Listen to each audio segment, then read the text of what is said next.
同学们好，我是 Haynes 老师。Hi everyone, I'm Mrs. Haynes, and today's tutorial is on asking yes or no questions in Chinese.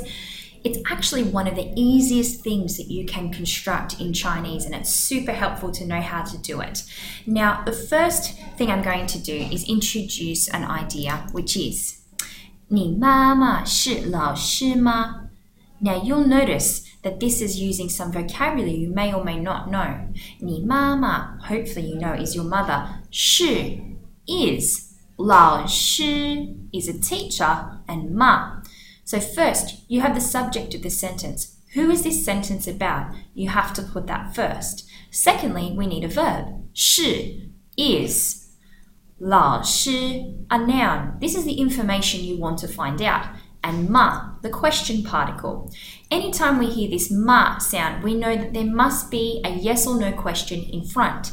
So what happens is you need to listen to the verb in the statement before the ma. So in this case, we're looking at the blue word, the 是, is or is not. So if you were going to respond to this question, you would need to say 是 or 不是, which means is not.